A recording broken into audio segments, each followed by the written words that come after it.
Jayant Chaudhary of the RLD. I've managed to pin him down with a great amount of difficulty in his own backyard, Muzaffarnagar, on this cold winter morning.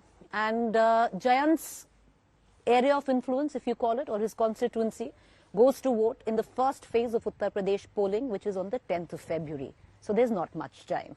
Jayant, welcome. Thank you for speaking to India Today. बहुत शुक्रिया, आपने आज तक से भी बात की. जयंत जी, मैं पहले उसी से शुरू करूंगी. मैं जैसे आ रही थी, मैंने आपको देखा, आप इतने सारे अपने सहयोगी लोगों से मिल रहे थे. बहुत पता नहीं कहां से लोग आपसे मिलने आए हैं यहाँ पर. बात करते हैं लेगेसी की, विरासत की.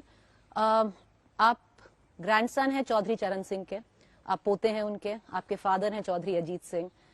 बहुत हद तक वैचारिक अगर आप बोलें तो रियासत भी है आपके पास, जो आपके ग्रैंडफादर और फादर से आई है.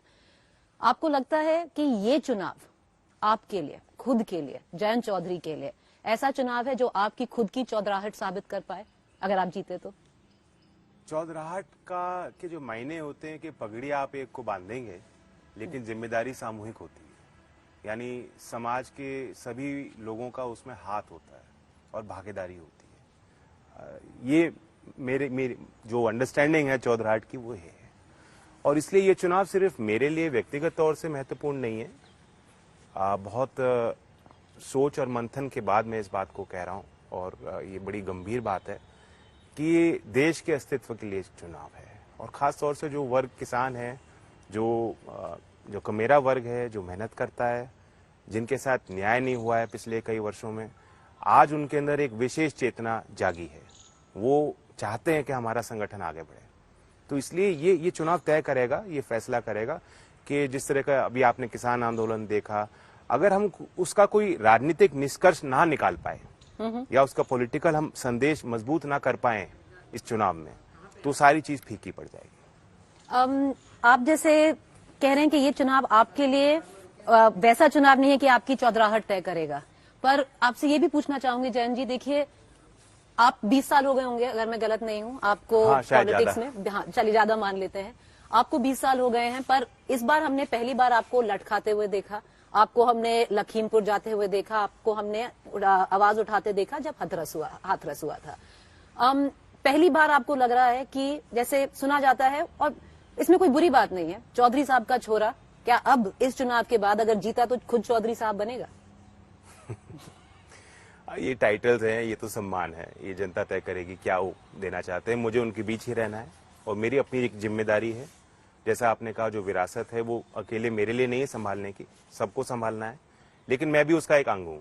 और इसलिए मैंने बड़े अपने आप को डिवोट किया है, बड़े समर्पण भाव के साथ मैं इसमें जुटा हूँ. जयंत जी, अभी जैसे 2 दिन पहले आपने इसका उत्तर दे दिया है, पर मैं फिर पूछूंगी क्योंकि ये सवाल अभी भी है, बहुत लोग बात कर रहे हैं इसके बारे में. 2 दिन पहले अमित शाह ने एक मीटिंग बुलाई थी जिसमें जाट कम्युनिटी के काफी लोग गए थे.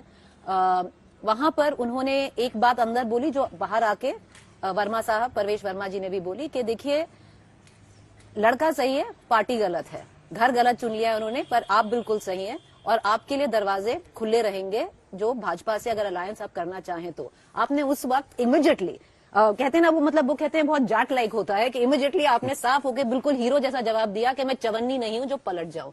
थोड़ा जल्दी नहीं बोल दिया? चुनाव बहुत लंबा है, अभी तक तो चुनाव हुआ भी नहीं है, क्या पता क्या उसका क्या आंकड़े आए, क्या रिजल्ट आए, क्या पता जाना पड़े.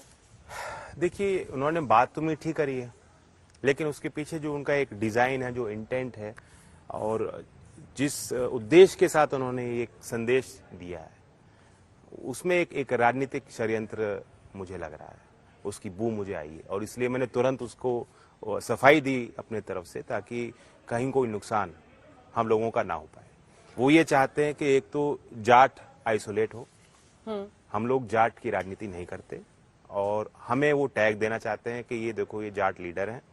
सेकंड, वो माइनॉरिटी कम्युनिटी में जो दूसरा वर्ग है, उनको ये मैसेज देना चाह रहे हैं कि इनका वोट इनके साथ नहीं है, हम तो इनके लिए बड़े नर्म हैं और ये हमारे साथ आ जाएंगे, तो इसलिए अपना वोट खराब मत करो. आपने जो बोला मेरा वही सवाल, वो ट्रांसफरेबिलिटी को काटना चाह रहे. मेरा वही सवाल था कि जो उन्होंने बोला, क्या वो मैसेज जाटों के लिए उतना ही है जितना, देखिए आप कहते हैं कि आप जाति की राजनीति नहीं करते, पर एक बात माननी पड़ेगी, जो वेस्टर्न यूपी है, ये जो बेल्ट है, इसमें अगर आपके पास जाट और मुसलमान का साथ है तो ये इलेक्शन आपके हाथ में है, मतलब कहा जाता है। तो आपको लगता है कि जो उन्होंने बोला ये मैसेज मुसलमानों के लिए भी था कि देखिए ये पलट जाएगा, चुनाव का जब रिजल्ट आएगा आप बेटर है AIMIM या बसपा के पास जाइए? ये लोगों को सोचना होगा कि हम तो भाईचारे की बात कर रहे हैं, हम जोड़ने की बात कर रहे हैं और ये अविश्वास पैदा करने की बात कर रहे हैं। इनका मूल मुद्दा ही ये है कैराना पलायन और मतलब इस तरह का एक जो बंटवारा है, उस बंटवारे को जिंदा रखना चाहते हैं। वो जो दर्द है, वो जो पीड़ाएं हैं लोगों की, उसे याद दिलाना चाहते हैं। तो हम लोग पॉजिटिव पॉलिटिक्स की तरफ अपने आप को ले जाना चाह रहे हैं। चैन जी, बस एक ही इस मुद्दे पे बस एक सवाल करूंगी, तो आप ये डंके की चोट पे कहते हैं कि आप चवन्नी नहीं है पलटेंगे, कि चाहे जो चुनाव का रिजल्ट आए आप भाजपा नहीं ज्वाइन करेंगे? मैंने बहुत सोच समझ के निर्णय लिया और मैं सिर्फ आज या कल के लिए फैसला नहीं ले रहा हूं। अभी जो मेरी उम्र है, इस अवस्था में अगर मैं लंबी सोच नहीं रखूंगा, एक विजन के साथ काम नहीं करूंगा, तो फिर कब करूंगा? अगर मैं आज जोखिम नहीं उठाऊंगा तो 60 साल की उम्र में मेरी वो अवस्था नहीं रहेगी, वो हिम्मत नहीं रहेगी शायद। तो बहुत ही धैर्य के साथ और बहुत ही विवेक के साथ हमें फैसला लेना है। मैंने जो निर्णय लिया है वो मेरे वर्ग के लिए, मेरे लोगों के लिए मैं मानता हूं अच्छा है और लंबे समय तक हमें फायदा मिलेगा। और सिर्फ यूपी नहीं जी, हमारी योजना, हमारी थिंकिंग ये है कि जो किसान की एक उनको लगता है कि हमारी कमी है राष्ट्रीय मानचित्र पे, राजनीतिक गलियारों में किसान की पूंछ कमजोर हुई है। तो मैं चाहता हूं कि हम अपनी पार्टी को वहां उस मुकाम तक पहुंचाएं, वो एक वायबल प्लेटफॉर्म उनके लिए बनाएं ताकि उनकी आवाज बुलंद हो। तो यूपी के बाद और स्टेट्स में जाना चाहेंगे? ऑफ कोर्स, राजस्थान में ऑलरेडी हमारा प्रेजेंस है। राजस्थान में हम सरकार में भी शामिल हैं और हमारी योजना है कि राजस्थान में एक जो वैक्यूम है लीडरशिप का, उसको भी हम लोग एड्रेस करें।